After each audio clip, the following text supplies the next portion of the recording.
Hi guys, thank you so much for watching my channel The Witty Turtle, and today we are going to start a fresh chapter, that is Cost Bookkeeping Study Note number 4.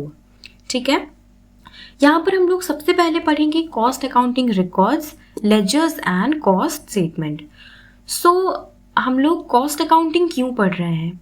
हम लोग पढ़ रहे हैं so that हम लोग हमारा जो cost incur हो रहा है प्रोडक्ट मैन्युफैक्चरिंग के लिए या सर्विस रेंडरिंग के लिए, उस कॉस्ट को हम लोग कंट्रोल कर सके, उस कॉस्ट को हम लोग रिड्यूस कर सके, राइट? सो इसीलिए अगर हमें कॉस्ट को कंट्रोल करना है तो हमें सबसे पहले कॉस्ट को अच्छे से समझना पड़ेगा, है ना? और कॉस्ट को अच्छे से समझने के लिए हमें क्या करने की ज़रूरत है? We have to measure cost. Measurement of cost is the first step in the process of control, because you can not control unless you measure. आप जब तक कॉस्ट को मेजर नहीं करोगे तो तब तक आपको पता नहीं चलेगा कि आपको उसको कंट्रोल कैसे करना है, right? Measurement of cost would mean different when applied to different industries. See, measurement of cost ये ना अलग अलग इंडस्ट्रीज के लिए, डिफरेंट इंडस्ट्रीज के लिए डिफरेंट हो सकता है, right? The cost has to be measured with respect to the cost centres first, and then थोड़ा सा ब्रॉडर लेवल में आप उसको कॉस्ट यूनिट के हिसाब से आप उसको मेजर कर सकते हो, ठीक है? कॉस्ट सेंटर और कॉस्ट यूनिट के बीच का डिफरेंस ये क्या है, ये आप लोगों ने थ्योरी में तो पढ़ा ही होगा. कॉस्ट सेंटर क्या होता है, थोड़ा सा अगर हम लोग ब्रॉडर एस्पेक्ट में देखें तो कॉस्ट सेंटर होता है, और अगर आप यूनिट लेवल पर आ जाए तो that is your cost unit. So इसीलिए the journey towards the aim of determining cost of a product और service may take various routes, right? लेकिन इवन तो आपको किसी भी प्रोडक्ट एंड सर्विस का कॉस्ट डिटरमाइन करने के लिए अलग अलग तरीका लेना पड़े, लेकिन आपका जो डेस्टिनेशन है that is very same, but the logic is same. Collect all the relevant cost. अब रॉ मटेरियल है आपके पास, उससे आपको फिनिश्ड गुड में कन्वर्ट करना है. इसी प्रोसेस के दौरान जितने भी कॉस्ट आपको इनकर करने पड़ रहे हैं, all those cost, if you accumulate all those cost, then that will formulate the total cost of that finished product, right? इसको हम लोग थोड़ा और डिटेल में समझते हैं. किसी भी प्रोडक्ट या सर्विस को अगर आप बनाना चाहते हो, अगर आप मैन्युफैक्चरिंग करना चाहते हो, तो उसके लिए सबसे फर्स्ट चीज़ क्या चाहिए आपको? You need some resources, right? Resources आपको चाहिए एक फिनिश्ड प्रोडक्ट डेवलप करने के लिए. सो इन्हीं सारे रिसोर्सेज को हम लोग क्या बोलते हैं? We call it as inputs. हम लोग इसे इनपुट्स बोलते हैं. और ये जो प्रोसेस ऑफ कन्वर्जन होता है फ्रॉम इनपुट टू आउटपुट, और you can say from raw material to finished goods, this process is known as process of conversion. And जो उसका एंड रिजल्ट होता है, यानी कि जो आउटपुट होता है, वो या तो एक प्रोडक्ट हो सकता है या फिर एक सर्विस हो सकता है. While determining total cost of resources, the cost of all resources used in the process are accumulated. उस पर्टिकुलर प्रोसेस में जिसमें कि बहुत सारे ऑपरेशंस होंगे, उस पर्टिकुलर प्रोसेस में जितने भी रिसोर्सेज यूज हुए हैं, उन सबको क्या बोला जाता है? उन सबको जब हम लोग अक्यूमुलेट कर देते हैं तो हमारे पास आ जाता है टोटल कॉस्ट. अभी देखो, ये एक छोटा सा डायग्राम देख सकते हैं हम लोग. यहाँ पर एक प्रोसेस हो रहा है, ठीक है? आपने इनपुट या फिर रिसोर्सेज यहाँ पर पुट किया, फिर एक कन्वर्जन प्रोसेस हुआ. This is your conversion process. ये कन्वर्जन प्रोसेस हुआ एंड आपका जो इनपुट है वो कन्वर्ट हो गया किसमें? आउटपुट या फिनिश्ड गुड्स में, ठीक है? सो ये जो प्रोसेस हो रहा है इसमें क्या क्या इन्वॉल्व है? मटेरियल तो इन्वॉल्व है ही, उसके साथ साथ लेबर इन्वॉल्व है, स्टाफ इन्वॉल्व है, कुछ फैसिलिटीज़ इन्वॉल्व है, कुछ यूटिलिटीज़ इन्वॉल्व है, बेसिक लॉ इन्वॉल्व है, एडमिनिस्ट्रेटिव डिपार्टमेंट आपका इन्वॉल्व है. तो इसको क्या बोला जाता है? Conversion process. एंड यहाँ पर जितने भी एलिमेंट्स यहाँ पर यूज हुए हैं इस कन्वर्जन प्रोसेस में to convert this input into output, उन सबको जब हम लोग अक्यूमुलेट कर देते हैं, ऐड कर देते हैं, तो हमारे पास आ जाता है total cost. The process of accumulating cost will differ according to the nature of business and what all activities are carried out. आपका जो एक्यूमुलेशन ऑफ कॉस्ट है वो वाला प्रोसेस भी वैरी करता है from business to business, business के nature के हिसाब से और उसमें क्या क्या एक्टिविटीज परफॉर्म हो रहे हैं उसके हिसाब से यहाँ पर कॉस्ट अलग अलग होते हैं। और सबसे जो कॉमन वे है कॉस्ट एक्यूमुलेट करने का, that is to prepare a cost sheet और you can say to prepare a cost statement. ठीक है, अभी हम लोग पढ़ेंगे व्हाट इज कॉस्ट एक्यूमुलेशन और कॉस्ट एक्यूमुलेशन में बेसिकली होता क्या है। The logic of cost accumulation is to track cost, cost को ट्रैक करना in the same sequence as the resources get used. Resources जिस सीक्वेंस में यूज होते हैं उसी फ्लो में, उसी सीक्वेंस में आप लोग कॉस्ट को ट्रैक करते करते जाओगे और एंड में आपको पता चल जाएगा टोटल कितना कॉस्ट आपने इनकर किया है। सो क्या क्या एक्टिविटीज़ होते हैं। सबसे तो पहले रॉ मटेरियल और बाकी जो भी आपके मटेरियल्स रिक्वायर्ड हैं those are purchased and stored. फिर है the material is used up in the process of conversion, आप उस मटेरियल को उसमें यूज करते हो। नेक्स्ट क्या है, वहाँ पर आपको लेबर एंड मशीन्स की ज़रूरत पड़ती है उस मटेरियल को प्रोसेस करने के लिए, राइट। और प्रोसेस के एंड में आपको क्या मिलता है, फिनिश्ड प्रोडक्ट्स आपके पास निकल कर आ जाता है ना। सो ये है आपका कॉस्ट एक्यूमुलेशन का प्रोसेस।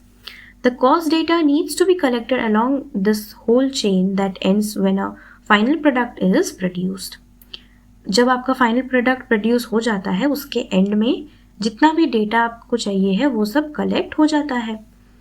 और ये जो कॉस्ट एक्यूमुलेशन का प्रोसेस है ये किस बेसिस पर होता है, it is actually based on the source documents which are used in booking the cost.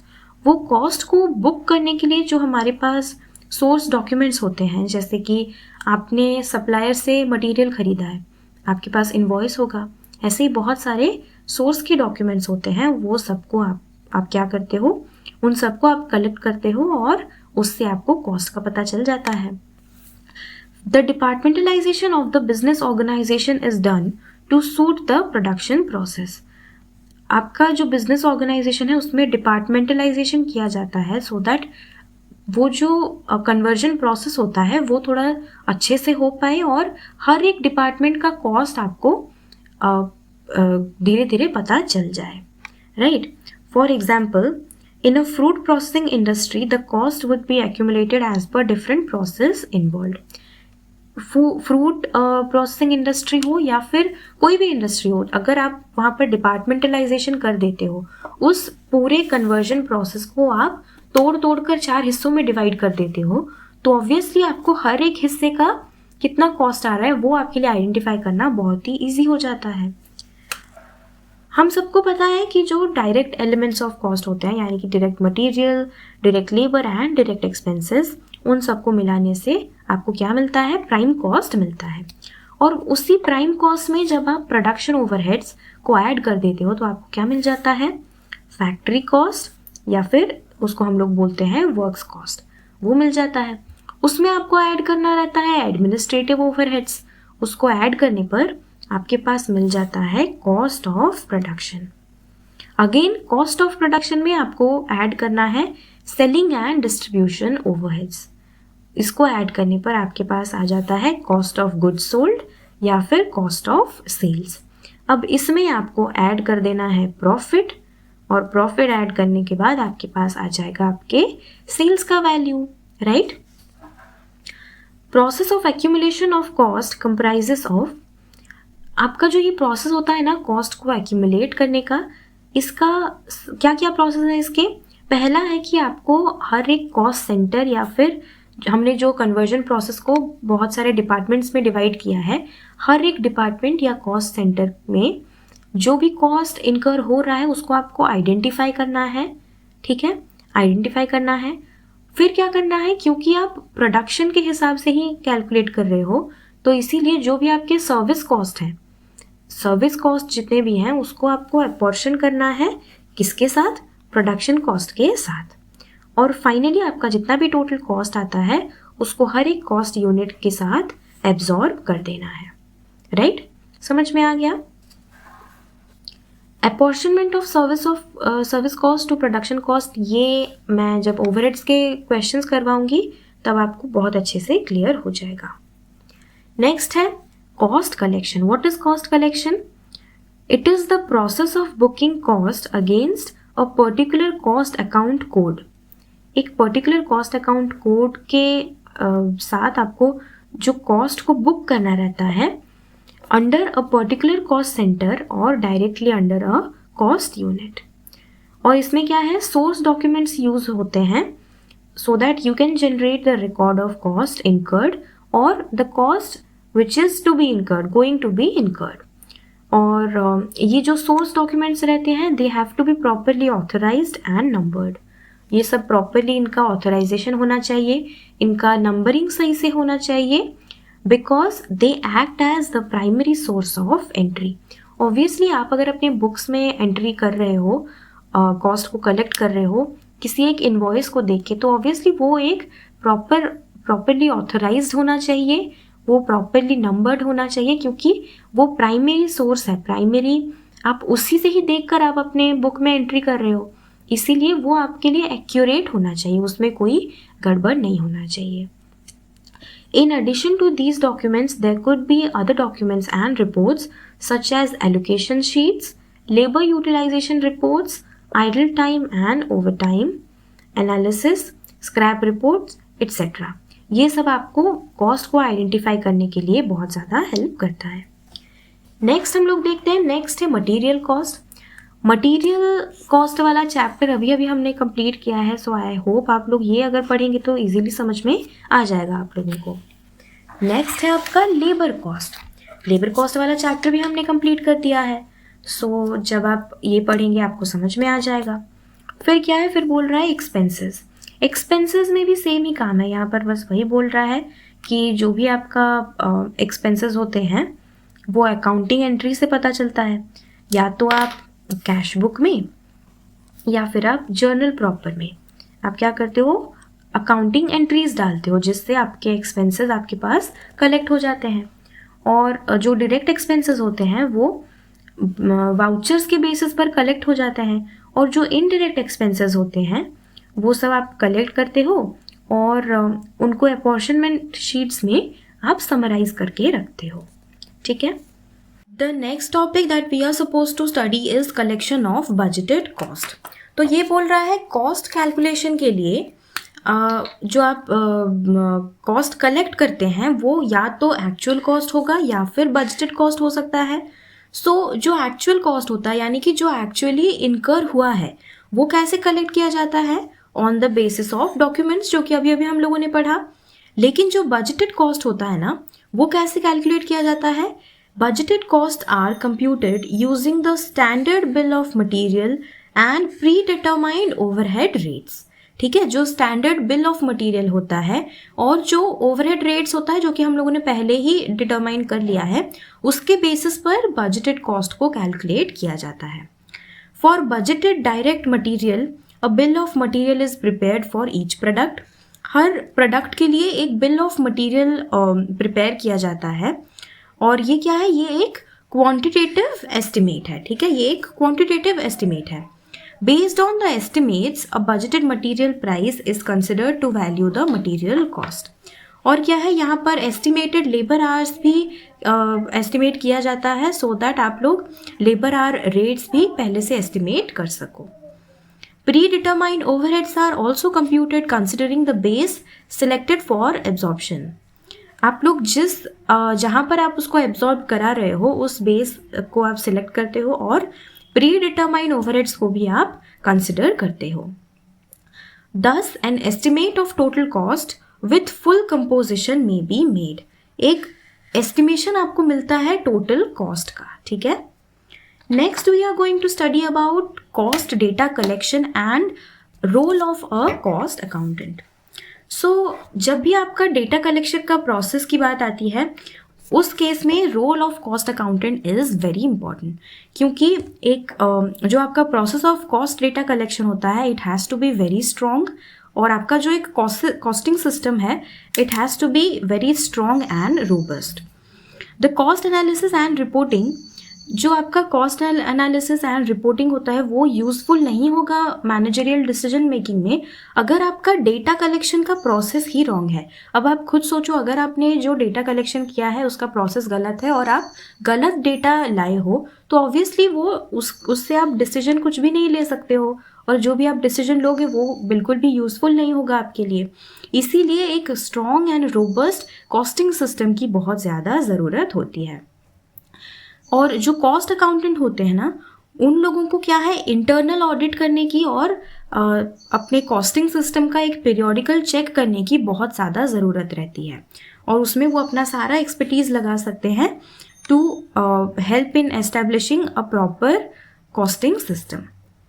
और क्या बोल रहे हैं यहाँ पर कि जो भी आप कॉस्ट डेटा कलेक्ट करते हो ना, it must be reported in a proper format, है ना। अगर आप जो भी डेटा कलेक्ट कर रहे हो उसको अगर आप प्रॉपरली डॉक्यूमेंट नहीं करोगे, प्रॉपर फॉर्मेट में उसको रिप्रेजेंट नहीं करोगे, सो वो आपके लिए उतना मीनिंगफुल और इन्फॉर्मेटिव नहीं हो पाएगा। और जब भी आप कॉस्ट रिपोर्ट प्रिपेयर करते हो, so you should keep in mind that it has to be in a such a way that it must serve the purpose for which it was made. जिस पर्पज़ के लिए आप बना रहे हो वो पर्पज़ उससे सर्व होना चाहिए। और क्या है, आपको हर बार पूरे कंप्लीट कॉस्ट शीट बनाने की ज़रूरत नहीं है, क्योंकि जो प्रोडक्शन मैनेजर होता है उनको हो सकता है सिर्फ कॉस्ट ऑफ प्रोडक्शन तक ही जानना हो, या फिर जो सेल्स एंड मार्केटिंग में होते हैं उनके लिए आप हर एक चैनल ऑफ डिस्ट्रीब्यूशन, कस्टमर, सारे रीजन, इन सब का आप प्रोडक्ट वाइज ब्रेकअप उनको दे सकते हो, ठीक है।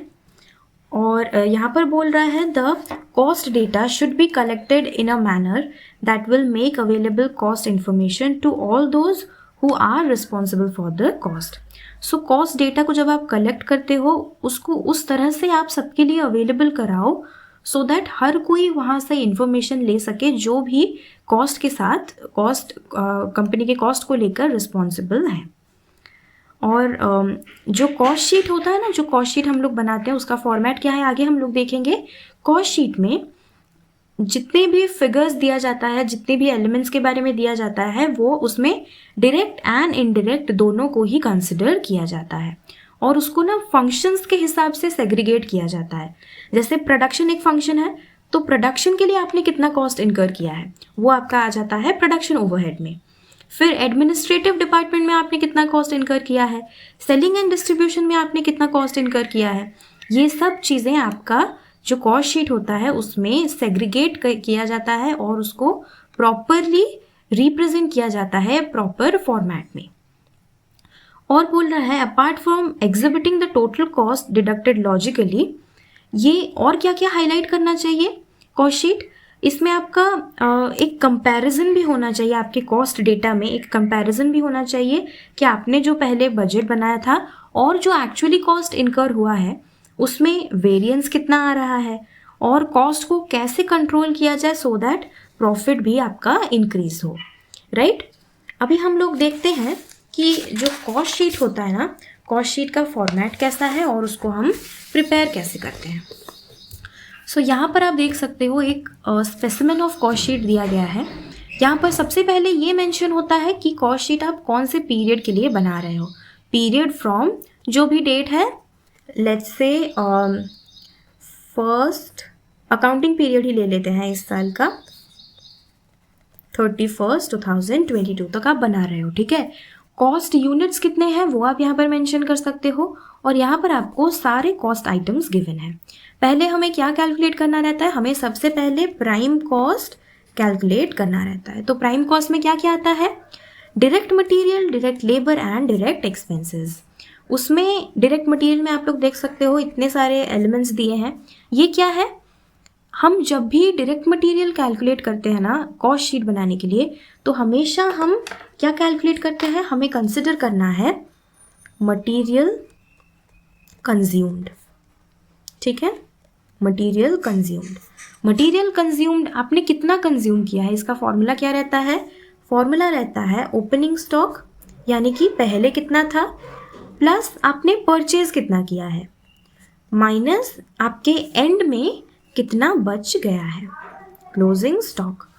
यहाँ पर एक और दिया है element that is incidental charges, जिसको ऐड किया गया है। इंसिडेंटल चार्जेस क्या है, जैसे कि कैरेज इनवर्ड, आपके डायरेक्ट मटेरियल को फैक्ट्री में ले जाकर उसको कंज्यूम करने तक जो भी चार्जेस छोटे बड़े लगते हैं उसको बोला जाता है charges incidental to direct material. वो भी आपका ऐड हो जाता है किसमें, डायरेक्ट मटेरियल के अंदर में, राइट। अब इन तीनों को आपने ऐड कर दिया, आपके पास क्या मिल गया, प्राइम कॉस्ट। प्राइम कॉस्ट मिल गया। आपको पता है प्राइम कॉस्ट में जब हम लोग, प्राइम कॉस्ट क्या है, सारे डायरेक्ट कॉस्ट का एग्रीगेशन, राइट। तो डायरेक्ट कॉस्ट तो सारा हो गया, उसमें अभी हमें क्या ऐड करना है, हमें ऐड करना है इनडायरेक्ट कॉस्ट। इनडायरेक्ट कॉस्ट को क्या बोला जाता है, इनडायरेक्ट कॉस्ट को बोला जाता है ओवरहेड्स, राइट। तो हमने अभी पढ़ा कि कॉस्ट शीट में जितने भी ओवरहेड्स होते हैं उनको हम लोग फंक्शंस के हिसाब से सेग्रीगेट करते हैं, राइट। सो यहाँ पर आप कितने फंक्शंस देख पा रहे हो, एक है प्रोडक्शन फंक्शन, दूसरा है एडमिनिस्ट्रेटिव फंक्शन, तीसरा है आपका सेलिंग एंड डिस्ट्रीब्यूशन फंक्शन। सो जब भी आपको प्रोडक्शन ओवरहेड कैलकुलेट करना है उसमें आपके जो भी फैक्ट्री कॉस्ट हैं उसको आपको ऐड करना है। और क्या ऐड करना है उसमें, आपके पास ओपनिंग वर्क इन प्रोग्रेस कितना था, और जब आपका प्रोडक्शन बंद हुआ, यानी कि जब पीरियड एंड हुआ और आपका प्रोडक्शन बंद हुआ, उस टाइम आपके पास वर्क इन प्रोग्रेस का क्या क्लोजिंग स्टॉक था, ठीक है। नेक्स्ट आता है आपका, जब आप प्राइम कॉस्ट में प्रोडक्शन ओवरहेड को ऐड कर देते हो तो आपके पास क्या आ जाता है, वर्क्स कॉस्ट, ठीक है। वर्क्स कॉस्ट में अब आप क्या ऐड करने वाले हो, एडमिनिस्ट्रेटिव ओवरहेड। एडमिनिस्ट्रेटिव ओवरहेड को ऐड करने के बाद आपके पास आ जाता है कॉस्ट ऑफ गुड्स मैन्युफैक्चर्ड, और इसको हम बोलते हैं कॉस्ट ऑफ प्रोडक्शन, ठीक है, cost of production. Cost of production आ गया, यानी कि ये क्या है, ये है आपका, आपने जितने भी नंबर ऑफ आइटम्स आपने प्रोड्यूस किए हैं उसका कॉस्ट कितना आपने इनकर किया है। अब आप सोचो, पिछले पीरियड का आपके पास थोड़ा बहुत फिनिश्ड गुड स्टॉक में होगा जो कि सेल नहीं हो पाया होगा, उसको क्या बोला जाता है, opening stock of finished goods, right. और जब पीरियड एंड हुआ उस टाइम आपके पास क्या आ गया, closing stock of finished goods, जो कि इस पीरियड का है लेकिन सेल नहीं हो पाया। तो अब आपको ये पता चल जाएगा कि टोटल कितने गुड्स आपके सेल हुए हैं, है ना, टोटल कितने फिनिश गुड्स सेल हुए हैं। तो वो हम लोग कैसे कैलकुलेट करेंगे, आपका जो कॉस्ट ऑफ प्रोडक्शन आया उसमें आपको ऐड करना है opening stock of finished goods and minus करना है closing stock of finished goods. ऐसा करने पर आपके पास आ जाएगा cost of finished goods sold, cost of finished goods जो कि सेल हुआ है, ठीक है। और इसमें आपको again selling and distribution overhead calculate करना है और उसको ऐड करना है। सेलिंग एंड डिस्ट्रीब्यूशन ओवरहेड क्या है, एक प्रोडक्ट मैन्युफैक्चर होकर तैयार है आपके पास, ठीक है, ये आपके पास मैन्युफैक्चर होकर तैयार है, इसको आप मार्केट में कैसे सेल करोगे, उसके लिए आपको थोड़ा बहुत सेलिंग के लिए, थोड़ा बहुत डिस्ट्रीब्यूशन के लिए, मार्केटिंग के लिए आपको थोड़ा बहुत कॉस्ट इनकर करना पड़ता है। That is known as your selling and distribution overheads. तो उसको जब आप ऐड कर दोगे आपके कॉस्ट ऑफ प्रोडक्शन में, या फिर आप बोल सकते हो cost of finished goods sold में, तो आपके पास क्या आ जाता है, कॉस्ट ऑफ गुड्स सोल्ड, और you can also call it as cost of sales, ठीक है। ये आ गया आपके पास। अब हमें एक रफ आइडिया मिल गया कि कॉस्ट शीट होता कैसे है। यहाँ पर आप एक और चीज़ देख सकते हो, बुक में दिया है some important components of cost sheet. तो यहाँ पर बोल रहा है कि जो फर्स्ट पॉइंट है वो बोल रहा है कि यहाँ पर अगर जॉब जो आपका, जिस जॉब के लिए आप कॉस्ट शीट बना रहे हो, if it lingers for more than one accounting period, एक से ज़्यादा अकाउंटिंग पीरियड के लिए अगर आपका ये जॉब चल रहा है, तो वैसे केस में क्या करना है आपको, अगर आप सेपरेट कॉलम्स बना दो फॉर एवरी पीरियड, अगर 3 पीरियड है तो आप तीनों के लिए अलग अलग कॉलम्स बना दो और उसमें उनका कॉस्ट को मेंशन करो, तो वो बहुत ज़्यादा बेटर होता है। सो दैट क्या है, आप जब भी उस कॉस्ट शीट को देखोगे तो आपको पता चल जाएगा कौन से साल में कितना इनकर हुआ था।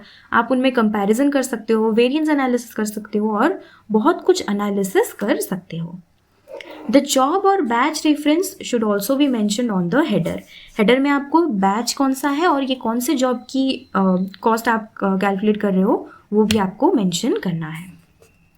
और क्या बोल रहा है, अगर कॉस्ट के लिए आप एस्टिमेट्स बना रहे हो, राइट, एस्टिमेट्स अगर बना रहे हो तो आपको सेपरेट कॉलम बनाना है for estimated cost and actual cost. ऐसा करने से क्या है, आपको कंपेयर करना इजी हो जाता है, आपके लिए कंपैरिजन करना इजी हो जाता है और कॉस्ट शीट बहुत ज़्यादा यूज़र फ्रेंडली एंड मीनिंगफुल बन जाता है। इन दोनों का जो पर्पस है, point number A and point number B का, दोनों सेम ही है, ठीक है।